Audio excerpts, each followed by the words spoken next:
Hey, and welcome back to Miss Kitty's Wild West Adventures.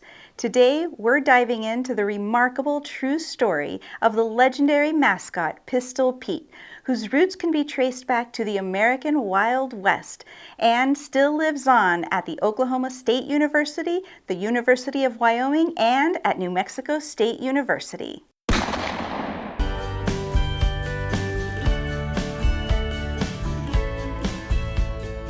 Welcome back.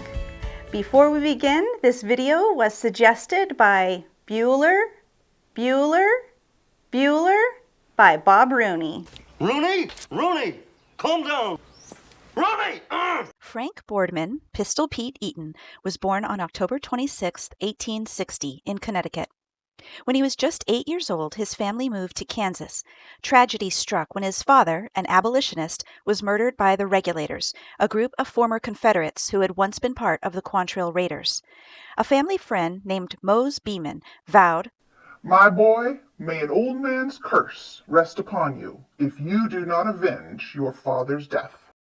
From that moment on, young Frank was trained in the ways of handling a gun.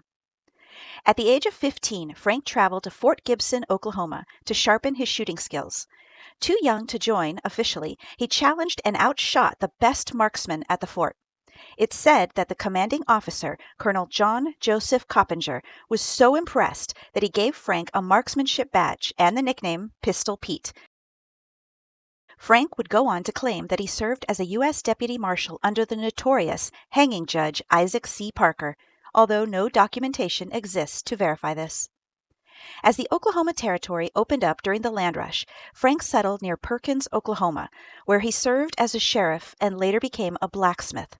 His legacy continued to grow as he became known for his sharpshooting skills, able to toss a coin into the air and shoot it before it hit the ground. He carried a loaded Colt single-action army and famously remarked, "I'd rather have a pocket full of rocks than an empty gun." Legend has it that Frank avenged his father's death by killing at least 2 of the men responsible and boasted 11 notches on his gun belt. Despite his rugged lifestyle, he lived to the ripe old age of 97, passing away on April 8, 1958. Just a year before his death, Pistol Pete was demonstrating his fast draw at Oklahoma State University when his pistol went off, shooting a hole in the ceiling. A fitting end for a man of his legend. But how did this legendary gunslinger's image come to represent the spirit of multiple college teams? Let's dive into the fascinating journey of how Pistol Pete became a beloved mascot across several universities.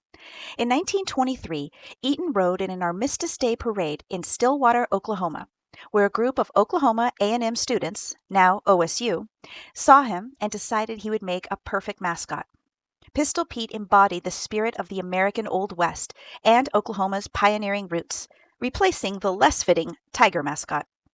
From 1923 to 1957, Pistol Pete was an informal mascot. When Oklahoma A&M became Oklahoma State University in 1957, the nickname Cowboys was adopted, and Pistol Pete became the official mascot in 1958. Today, about 15 students audition annually to portray Pistol Pete, with 2 selected to make around 650 appearances per year. Pistol Pete's likeness also found a home at University of Wyoming.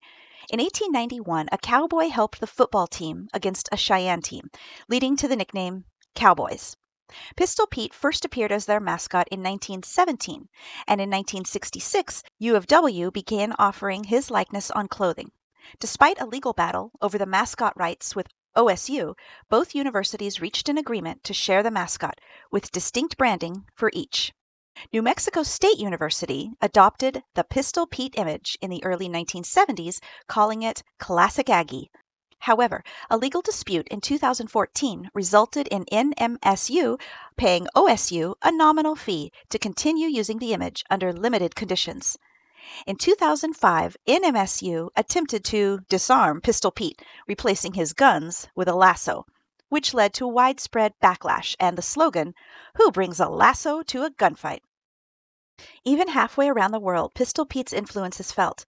Maejo University in Thailand adopted Pistol Pete as a mascot in 2005, thanks to the university president, an OSU alumnus. This unique twist shows the global reach of Frank Eaton's legacy. And there you have it. From a young boy's quest to avenge the death of his father to sports teams in the present day, the story of Pistol Pete is as vast as the western frontier itself. Let me know down in the comments, are you an alumni at either Oklahoma State University, the University of Wyoming, or New Mexico State University? Or maybe you're a fan of the sports teams. Leave a comment down below. I hope you enjoyed this episode of Miss Kitty's Wild West Adventures. If you did, be sure to give it a thumbs up, hit the subscribe button, and ding the bell for notifications. And in the meantime, I'll catch you on down the trail. Who has his beginnings in the American Old West and has been graced at the... Hey, Wait, I don't like that. You look like you got a black eye right there. Today we're diving into the remarkable true story behind the legendary mascot Pistol Pete, whose roots can be traced back. Stop. Before we begin, this video has been... Today we're going back to telling you the truth.